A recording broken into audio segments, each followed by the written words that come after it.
అందరికీ నమస్కారం. ఈరోజు మీ అందరికీ నేను వినిపించబోయే కథ వసంతంలో శిశిరం. రచయిత ఎస్ కుమారి గారు. ఇక కథలోకి వెళితే, వంశీ వాసంతిలకు వివాహమై పుష్కరమయ్యిందంటే నమ్మబుద్ధి కాదు. ముచ్చటగా 2 పిల్లలు. పెద్ద పాప వినీల కాన్వెంటులో 5th క్లాస్ చదువుతోంది. వంశోద్ధారకుడు దీపు 2nd క్లాస్ చదువుతున్నాడు. ఇద్దరూ జాబ్ చేస్తున్నారు. పెద్ద దిక్కు లేకుండా, అందుకే దీపుకి 2 ఏడు వచ్చే వరకు వాసంతి 3 వంతులు అన్ని లీవులు వాడేసింది. ఓ ఫ్రెండ్ వల్ల తెలుసుకొని బాబును 3.5 సంవత్సరాలు వచ్చే వరకు అంగన్వాడీ లాంటి స్కూల్లో చేర్చి చాలా తిప్పలు పడింది. ఇప్పుడిప్పుడే అలాంటి కష్టాల నుండి స్వేచ్ఛ లభించింది. అత్తమామలు పల్లెటూరులో సొంత ఇంట్లో ఉంటూ వ్యవసాయం చూసుకుంటున్నారు. పెద్ద కొడుకు రాజధానిలో మంచి పోస్టులోనే ఉన్నాడు. 2వ వాడు వంశీ. పండుగలకు పబ్బాలకు తప్ప రాకపోకలు అంతగా లేవు. వంశీ ఏజీ ఆఫీస్లో అకౌంటెంటు. అందగాడు, బుద్ధిమంతుడని బంధువులు స్నేహితులు సర్టిఫికెట్ ఇచ్చేశారు ఎప్పుడో. మేడ్ ఫర్ ఈచ్ అదర్ నానుడి ఆ దంపతులకు సరిగ్గా సరిపోయింది. హాయిగా నల్లేరు మీద బండిలా సాగిపోతున్న సంసారంలో చిన్న అపశృతి. అది ఈ మధ్యే. ఆ రాత్రి బెడ్రూమ్లో వంశీ మాటలు వింటూ మత్తుగా కళ్ళు మూసింది వాసంతి. ఏమోయ్, మా ఫ్రెండు నవీన్ నిన్న కలిశాడోయ్ ఉత్సాహంగా అన్నాడు. అంది బద్ధకంగా వాసంతి. అదేమిటోయ్ అటు తిరిగావు? నిద్రేనా అప్పుడే? రేపు స్పెషల్ క్లాస్ తీసుకోవాలండి, మా కొలీగ్ లీవ్ పెడుతున్నాడు అంది కళ్ళు తెరవకుండానే అటు తిరిగి. వంశీకి కోపం వచ్చింది. తనెంతో సెన్సేషన్ కలిగించే న్యూస్ చెప్పాలని సరదా పడితే ఈమె గారికి నిద్ర. అలకతో అటు తిరిగాడు. పూర్ వాసంతి. ఆ క్షణం వాసంతి కాస్త ఓపిక చేసుకొని భర్త చెప్పేది విని ఉంటే జీవితం ఈనాడు ఇలా ఉండేది కాదేమో. నవీన్ కలం పేరుతో వంశీ క్లాస్మేట్ ఫ్రెండు సూర్యం రచనలు చేసి కథకుడిగా పేరు సంపాదించారు. సూర్యమే నవీన్ అని వంశీ లాంటి కొంతమందికి మాత్రమే తెలుసు. థ్రిల్ కోసం, కొత్తదనం కోసం నిరంతరం అన్వేషిస్తుంటాడు సూర్యం. ఈ మధ్యే ఈ ఊరి కాలేజీకి లైబ్రేరియన్గా వచ్చాడు. స్టాఫ్లో కొంతమంది నవీన్ రచనలంటే క్రేజ్. తమ మధ్య తమ అభిమాన రచయిత ఉన్నాడని స్టాఫ్కి, విద్యార్థులకి తెలియదు. తెలియడానికి కొంతకాలం పడుతుంది కదా. ఈ లోపలే అనుకోని సంఘటనలు జరుగుతాయని ఎవరు ఊహించగలరు? అసాధారణమైన అందం అనూహ్యమైన పరిణామాలకు దారి తీయడంలో వింతేముంది? వంశీ పెళ్లికి చెల్లెలి పెళ్లి కారణంగా రాలేకపోయాడు సూర్యం. మొదటిసారి వాసంతిని చూసి ఆమె అందానికి ముగ్ధుడై శృంగార నాయిక అనే కథ రాశాడు. ఆ కథ చదివిన స్టూడెంట్సు, అభిమానులు కథలోని నాయిక వాసంతిలో వెతుక్కోవడం వాళ్ళ తప్పు కాదు. ఆ కథ వాసంతి చదవలేదు. ఆ కథే కాదు, అసలు కథలు కవితలు చదివే అభిరుచి లేదు, తీరిక కూడా లేదు. కొన్ని నిజాలు కల్పనల కంటే విచిత్రంగా, నమ్మశక్యం కాకుండా ఉంటాయి. గడ్డిపోచ అనుకుంటే అదే పదునైన పిడిబాకుగా మారి గుండె గాయం చేస్తుందని ఎవరూహించగలరు? ఆ రోజు ఆదివారం. పిల్లలు దసరా సెలవులకు మామయ్య రాజశేఖర్ వస్తే అమ్మమ్మ దగ్గరకు వెళ్ళారు. అభ్యంగన స్నానం చేసి మోకాళ్ళ వరకు పరచుకున్న మేఘమాలిక లాంటి వెంట్రుకలను గాలికి వదిలి కండ్లకు కాటుక దిద్దుకుంటుంది. బాత్రూంలో నుండి బయటకు వచ్చిన వంశీ వాసంతి అందాన్ని అద్దంలో నుండి చూస్తూ తన్మయత్వంతో అలాగే నిలబడిపోయాడు. కొత్త పెళ్లి కూతురులా అందంగా, ఆరోగ్యంగా ఉన్న ఆమె సౌందర్యాన్ని చూస్తూ ఒక్క గెంతులో వసు, మై డార్లింగ్ అంటూ కౌగిలించుకున్నాడు. కను చివరలతో భర్తను గమనించి మరింత కవ్వించింది వాసంతి. సుఖ సంసారం వల్ల ముఖంలో కాంతి, అనురాగంతో ప్రేమించే భర్త, ముచ్చటైన పిల్లలు ఆమెలో అందాన్ని ద్విగుణీకృతం చేశాయి. వంట పని, ఇంటి పని, కాలేజీలో పాఠాలు ఆమె శరీరపు వంపు సొంపులకు మరింత వన్నె చేకూర్చాయి. ఎందరో విద్యార్థినులకు ఆమె ఆరాధ్య దేవత. ఎంత విరాగి అయినా, బ్రహ్మచారి కానీ సంసారి కానీ ఆమెను చూసి అబ్బా ఎంత అందం అనుకోక మానరు. అలవోకగా భర్త కన్నుల్లో తన ప్రతిబింబం చూసుకుంటూ అల్లరిగా నవ్వింది వాసంతి. సుడిగాలిలా చుట్టేస్తున్న భర్తను మురిపెంగా విసుక్కుంది వాసంతి. అబ్బా వదలండి అంది గోముగా. వదలనిచ్చేలా ఉన్నావా? అతని పెదవులు ఆమె పెదవులను ఒత్తాయి గాఢంగా. కందిన అదరాన్ని, రాగరంజితాలైన బుగ్గలను చూసి మత్తెక్కిపోయాడు వంశీ. బుగ్గల్లో గులాబీలను ఏరుకుంటూ మెడక్రిందుగా ముద్దు పెట్టాడు. మీనాల్లాంటి కళ్ళు నవ్వుతున్నాయి కొంటెగా. యద అందాలు ఉత్తుంగ శిఖరాల్లా ఊర్పులతో ఉప్పొంగాయి. నేనెందుకు మధ్యలో అంటూ జారిపోయింది పయ్యద. పచ్చగా మెరిసిపోతున్న ఆ సౌందర్యాన్ని చూస్తూ వసు నా ప్రాణమా కసిగా కొరికాడు వంశీ. రక్తం చిమ్మింది ఎర్రగా. భర్తలో అంత ఉద్రేకాన్ని ఈ మధ్య చూడలేదు వాసంతి. అందుకే కించిత్ ఆశ్చర్యం ఆమె కలువ కనులలో. ప్రేమగా తలమీద వెంట్రుకల్ని పిచ్చిగా చెరుపుతూ ముఖం దాచుకుంది ఆర్తిగా అతని గుండెల్లో. అదే తన జీవిత లక్ష్యం అన్నట్లు. భార్య వాలకాన్ని పైకెత్తి తదేక ధ్యానంతో చూశాడు వంశీ. అబ్బా రోజు రోజు అందం పెరిగిపోతుందే దీనికి. చివరి మూడక్షరాలు పరవశంలో ఉన్న వాసంతికి వినిపించలేదు. కౌగిలిలో ఉన్న వాసంతి విసురుగా బెడ్ మీద వెల్లకిలా పడింది. ఆమె శరీరం ఉద్వేగపూరితమైన అనుభవానికి ఎదురు చూస్తూ కళ్ళు మూసుకుంది. బ్లౌజ్ హుక్స్ విప్పాడు ఆత్రంగా. బ్రాలేదు. మేరు శిఖర సన్నిభమైన గుండె అందాలు చూసి విందు చేసుకోలేదతడు. ఆ యవ్వన గిరులు అతనిని సవాలు చేశాయి, కవ్వించాయి. అంతే, అతనిలో రాక్షసుడు నిద్రలేచాడు. మీద పడ్డాడు. ఆబోతులా ఉలికిపడి కండ్లు విప్పిందామె కంగారుగా. మనోన్మత్త గజంలా ఆ స్వర్ణ కలశాలను 2 చేతులతో పట్టుకొని గట్టిగా కొరికాడు. అమ్మా అన్న ఆమె కేక బయటకు రాలేదు. ఈ రాక్షస రతికి సిద్ధంగా లేదు ఆమె సుకుమార శరీరం. ఆమె కేక బయటకు రాకుండా నోట్లో నాలుక పెట్టాడు. చేతులు భయంకరంగా ఆమె శరీరంతో ఆడుకుంటున్నాయి. ఈ విచిత్ర చర్యకు ఆమె కళ్ళ నుండి కన్నీరు. మధురానుభూతి కోసం ఎదురుచూస్తున్న గులాబీ బాలను మద భుజంగం కాటేసినట్లు కళ్ళల్లో కళ్ళు పెట్టి అడిగాడు.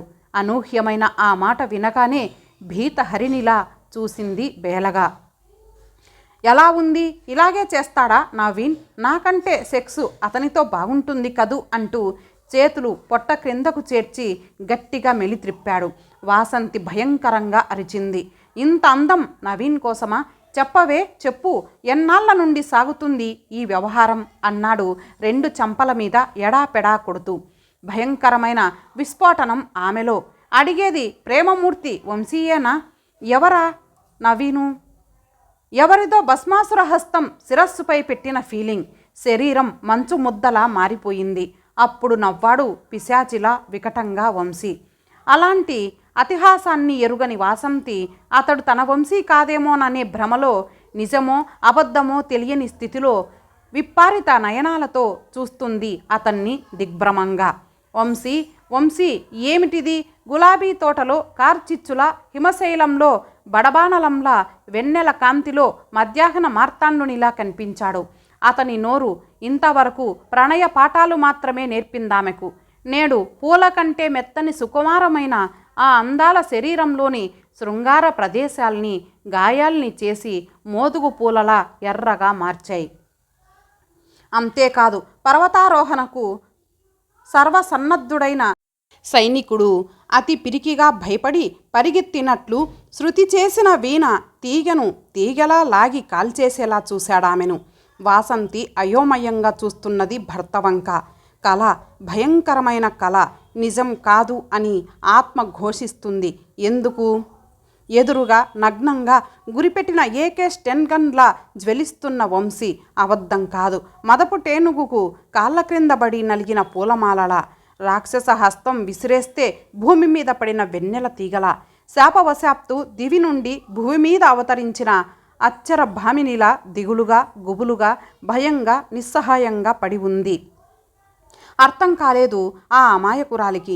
అగ్ని చిమ్ముతున్న ఈ లావా లాంటి ఉపద్రవం ఏ వైపు నుండి వచ్చిందో తనకర్థం కాలేదు. ఇంతకు అతడు తన వంశీయేనా? వంశీలా ఉన్న మరొకరా? కాదు కాదు, ఏ గ్రహమో అతనిలో ప్రవేశించిందా? అంతా ట్రాష్. తల విదిలించింది వాసంతి. సున్నితంగా, అనురాగంగా మాట్లాడే వంశీ, అపురూపంగా, ఆనందంగా అల్లుకునే వంశీ, కందిపోతుందని ప్రేమగా చూసుకునే వంశీ, పిల్లలకి తనకి దేవుడిచ్చిన వరం వంశీ. ఇలా అనుమానంగా ఉన్మత్తుడిలా మారడం నిజమా కల ఆలోచన తరంగాలలో ఊగులాడుతోంది. ఆ రోజు మొదలు వాసంతి జీవిత పర్వంలో నరకం అనే అధ్యాయం ప్రారంభమయ్యింది. ప్రేమ లేదు, పోని సెక్స్ సుఖం కూడా లేదు. ఎడముఖం పెడముఖం. ఒక్కోసారి కావాలని ఆమెని రెచ్చగొట్టి కవ్వించి గాఢ పరిష్వంగంలో తృప్తి పొందే క్షణంలో ఇది ఎన్నోసారి వాడు నీవు ఎక్కడ కలుసుకుంటున్నారు? ప్లీజ్ వసు చెప్పు, నేనేమనుకోనులే. క్లైమాక్స్ బాగా ఎవరు చేస్తారు, వాడా నేనా అంటూనే కొరకడం, గిల్లడం, కొట్టడం, ఏడవడం. ఆమె కాళ్ళు ముద్దు పెట్టుకొని ఎందుకు ఇలా చేశావు వసు? నేను నీకేం ద్రోహం చేశాను? చెంపలు పగలగొట్టేవాడు. జడను మెలిత్రిప్పి నరాలు చిట్లిపోయేలా గోడకు వేసి కొట్టి తాను జాబకారిపోయి సొమ్మసిల్లి పడేవాడు. ఆశ్చర్యానికి భయానికి అతీతమైన పరిస్థితి వాసంతిది. అతని వింత మనస్తత్వం, విచిత్ర ప్రవర్తన అర్థం కాక తల్లడిల్లిపోయింది. అనుకోకుండా నీరజ దగ్గర నుండి వచ్చిన లెటరు ఆమె జీవితాన్ని మరో కోణంలోకి త్రిప్పింది. డియరెస్ట్ వసు. హలో వసు, నేను గుర్తున్నానా? ఉంటాన్లే. బాల్య స్నేహం కదా మనది. నీ మాట వినలేదని, అమ్మ మాట కాదన్నానని నీ పెళ్ళి అయ్యే వరకు నా మీద అలిగావు కదా. మిమ్మల్ని, మీ మాటల్ని కాదన్న నా అతి సాహసానికి ఫలితమే ఈ జాబు. అలా తెల్లబోకే తల్లి క్లుప్తంగా చెబుతాన్లే, బోరు కొట్టనని ప్రామిస్ చేస్తున్నాను. ప్రేమించి విప్లవ్ను చేసుకున్నాక ఒక 3 ఏళ్ళు అలకలు, సరదాలు, పంతాలు, పట్టింపులతో జీవితాన్ని గడిపేశాం. తర్వాత విప్లవ్కి జాబ్ సాటిస్ఫాక్షన్ లేదు. విలాసాలు, వినోదాలంటే సరదా. నన్ను ఉద్యోగం చేయవద్దన్నాడు మొదట. నేను ఉద్యోగంలో ప్రవేశించడం, తను వాళ్ళ ఆఫీస్ బాస్ కూతుర్ని లవ్ ట్రాప్లో ఇరికించి నన్నొదిలి వెళ్ళిపోవడం, ప్రమోషన్ పేరుతో గల్ఫ్ కంట్రీస్కి వెళ్ళిపోయాడు. ఒంటరిగా ఈ లోకంలో చాలా కష్టపడ్డాను. అందరూ సానుభూతి ప్రకటించేవారే. స్వార్థమా, నీకు మరో పేరు స్నేహం అనే ఉచ్చులో బిగించాలని చూశారు.